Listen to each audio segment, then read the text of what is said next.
Hi, Meg. Hey, how are ya?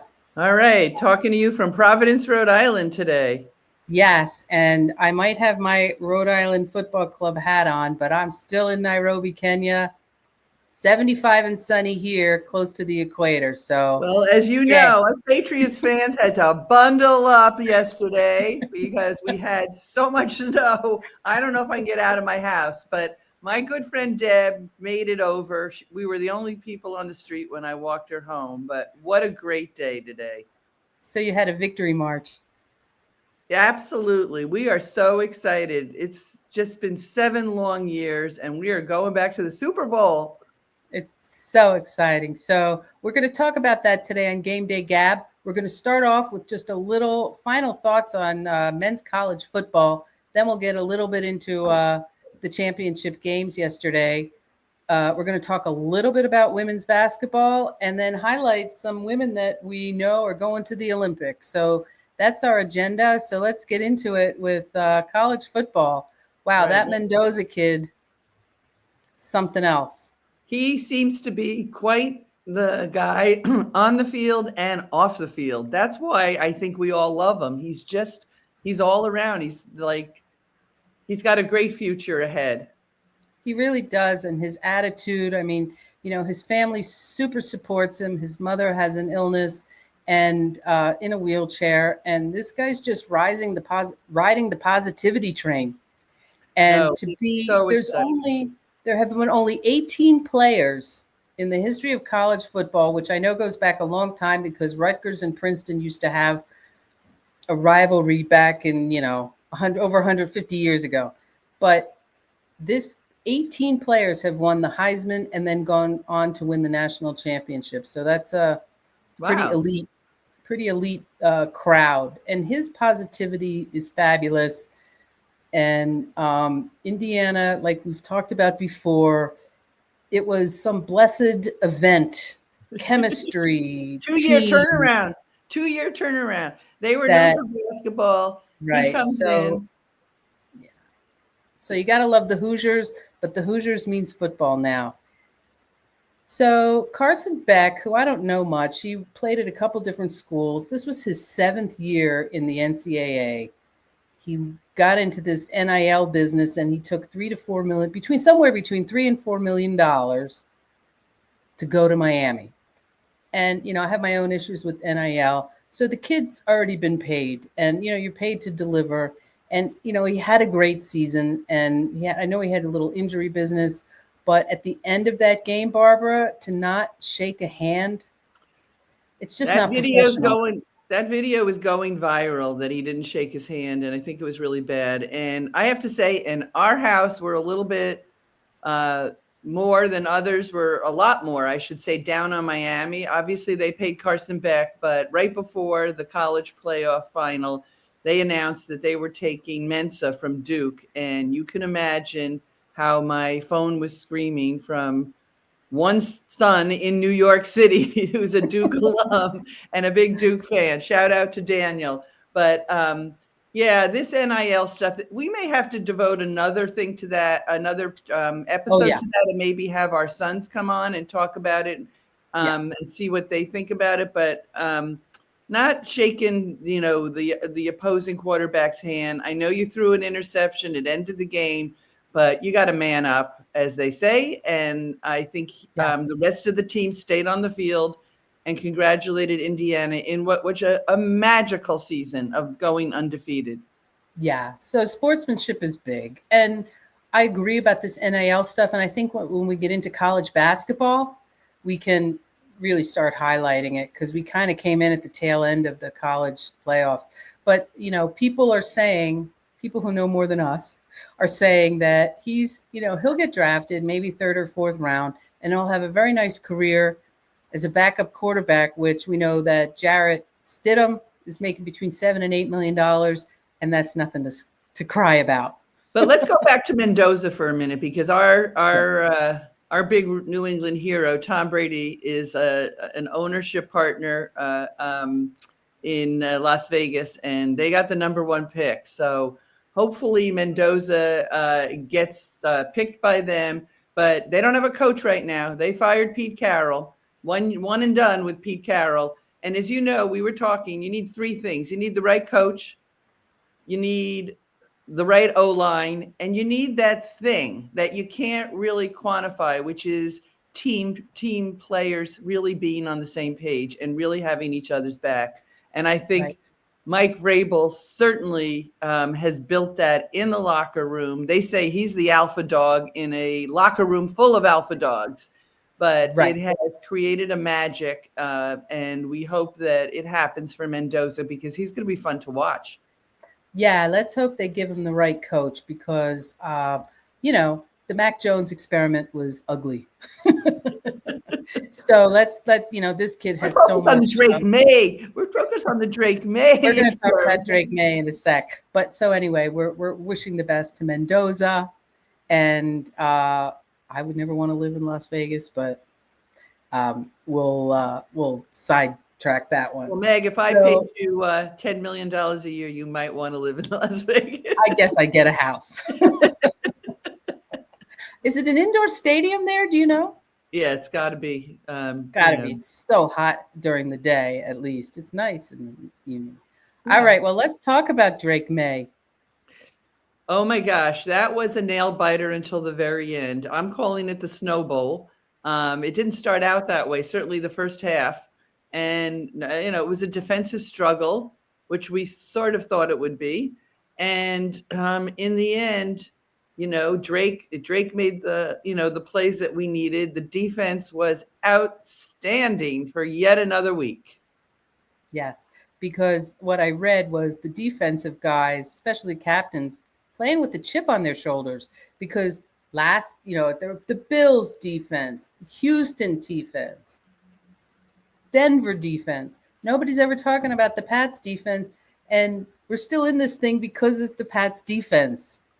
Yeah, Drake did what he had to do, as we said, but we're in this because of that defense. And we're not going to talk about who's going to win the Super Bowl. It makes me very nervous because Seattle is on one of those magic carpet rides as well, like Indiana, and kind of like the Pats. So we'll have to see. And I don't know much about that coach, Seattle's coach at all. That Mike. Is it Mike McDonald? He's also young. And, he's a young guy. The right coach for the team and for their quarterback, Sam Darnold. He's had 2 14-win seasons in a row, last year with the Vikings, this year with Seattle. But, the Vikings didn't have that magic sauce like we talked about, and he found it in Seattle.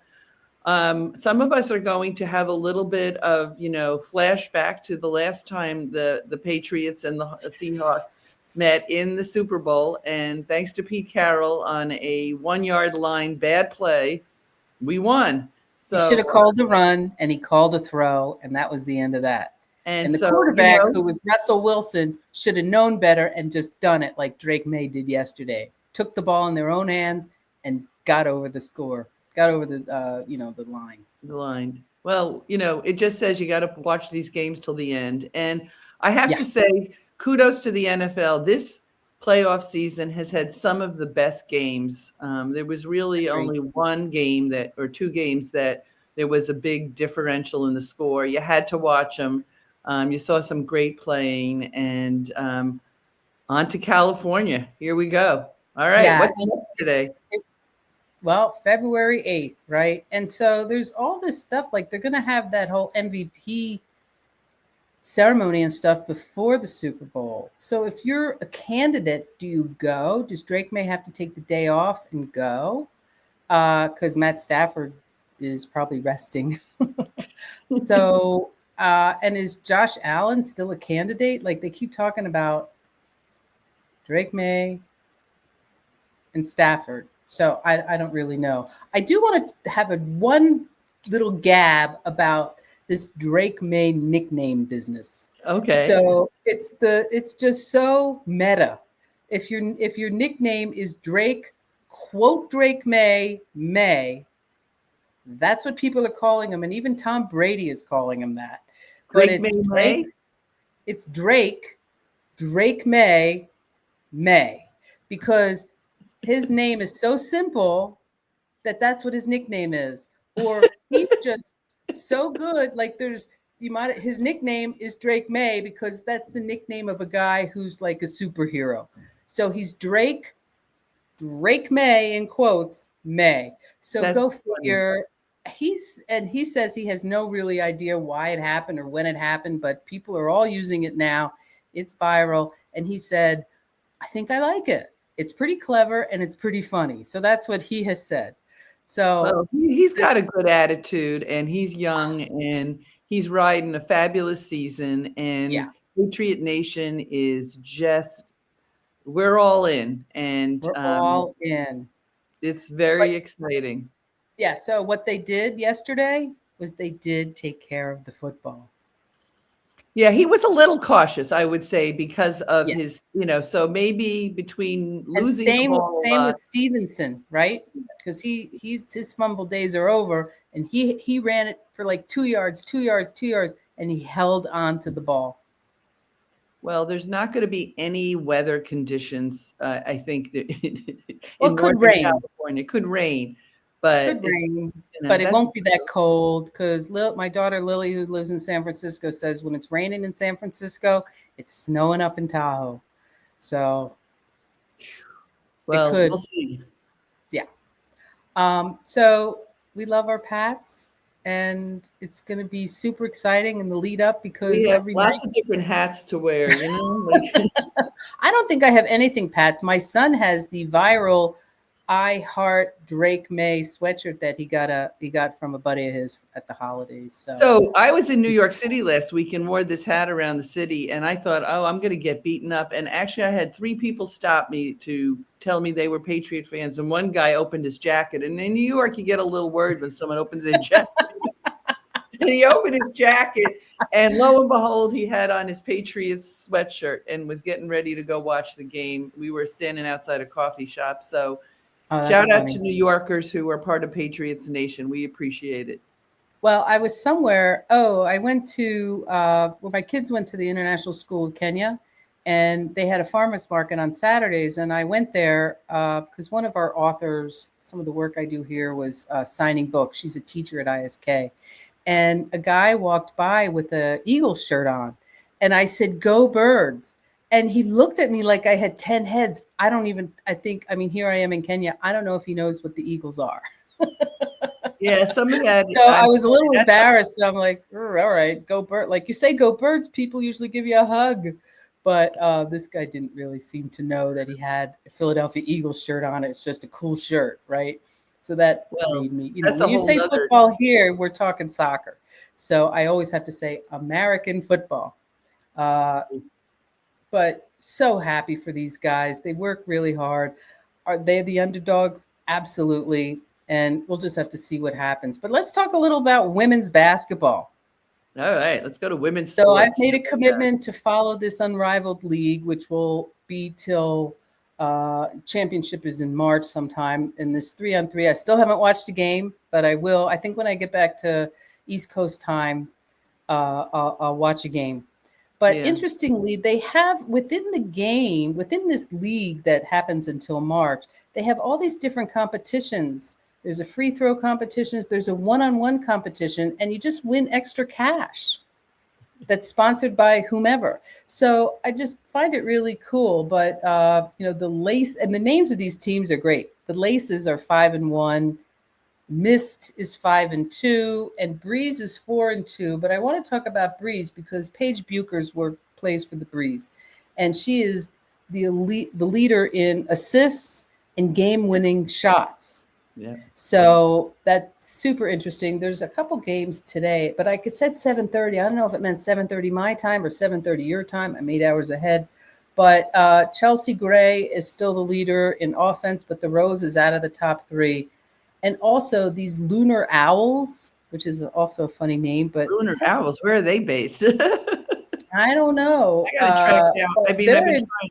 Yeah. Well, everybody, I don't know if they're based in a city because most of the games are in Florida.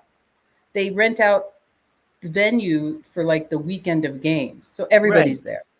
Oh, so they all come. They all come in Marina May. Mabry and Aaliyah Edwards both are leaders in offense, second in offense, and Aaliyah Edwards in rebounds. And I'm like, why are they in 7th place when they have these leaders on their team? So 3-on-3, I think, is really a wild run. There is going to be this one-on-one tournament that's happening in February. That's, just part of what's happening in the league, but super creative. And, Brianna Stewart is one of the founders.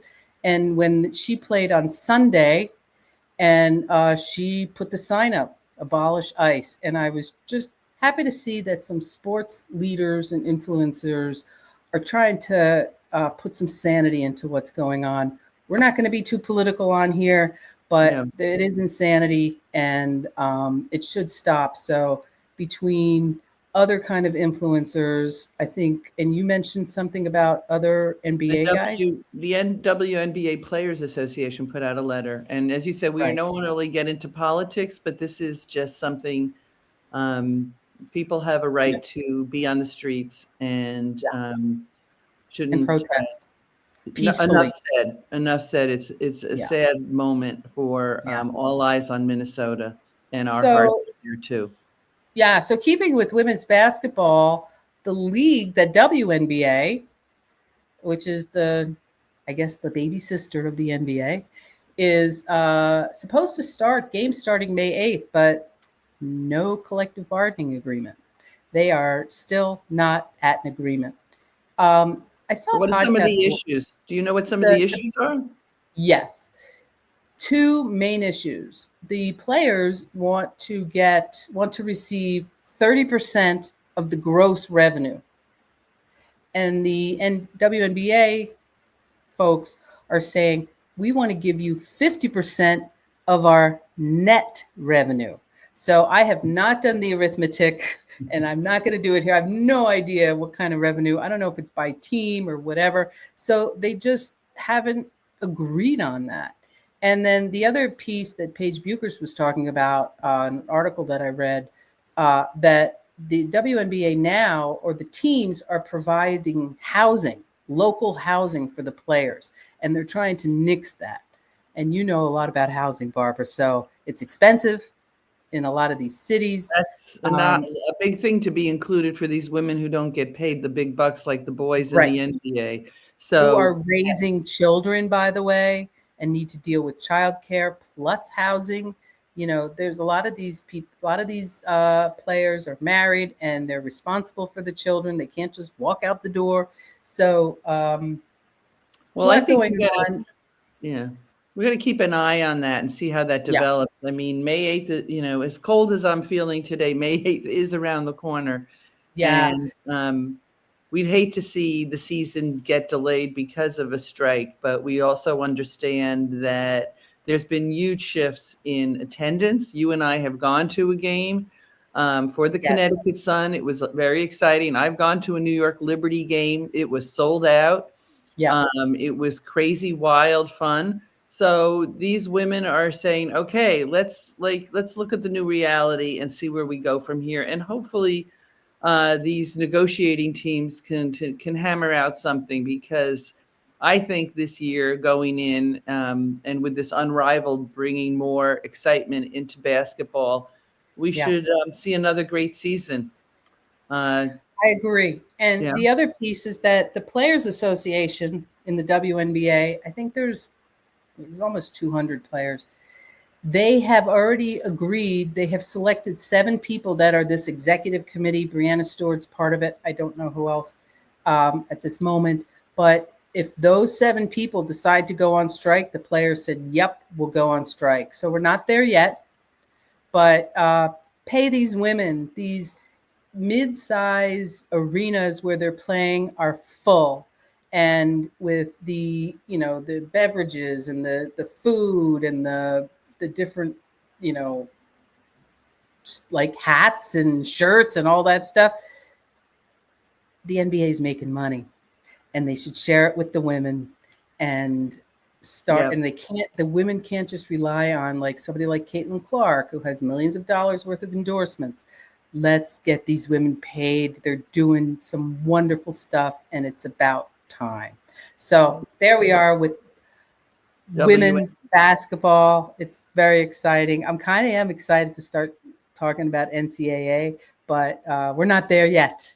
No, And no. course, We got it. Look, we got the Super Bowl, we got the Olympics starting, we got right, spring training in February, and right, then we can start talking about March Madness. But just to right. wrap up the WNBA, I just want to remember that you and I went down to see the Connecticut Sun, and we're not really sure where they're going to be in the future, but I'm still sorry we didn't make those T-shirts. We wanted to wear T-shirts that said, "Bring the Sun to PVD." That's And right. Providence would really embrace them. It still looks like they're going to go to Boston, but that hasn't been finalized. So stay tuned. We Oh, might follow up with that in a future oh, that's episode. awesome. All right. Well, let's talk about some really cool women that we're learning about that are going to go to Milan to participate in the Olympics. And my number one candidate this week is Layla Edwards. Oh, yeah. She is the first Black woman who is going to play on the women's U.S. hockey team. I love, love, love that. And she was a figure skater. She learned how to play hockey. She's playing hockey at Wisconsin, which is a great competitive school, and a lot of smarty pants kids go to that school. And she's a defense person, I guess, but they called her a senior defenseman. Um, and she's on the Olympic team. And interestingly, that she's from Cleveland, Ohio. So those guys, the Kelsey brothers, have talked about her on their podcast, New Heights, and they helped to support the start of a GoFundMe campaign. And now she's going to have at least five members of her family who can go to Milan and watch her, because they're a regular family from Cleveland, Ohio. She's going to the games, and she's going to have her family with her. It doesn't get much better than that, and this is why I love the Olympics.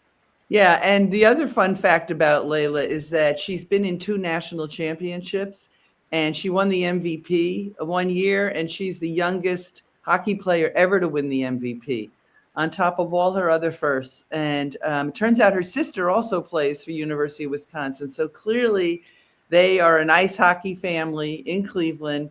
And I love that her sister plays and the Kelsey brothers are supporting her. So all of these families coming out, supporting each other and their fan base. And, this is really the first out front feel good story that we're talking about with the Olympics, which launch on February 6th. It's going to be a great weekend.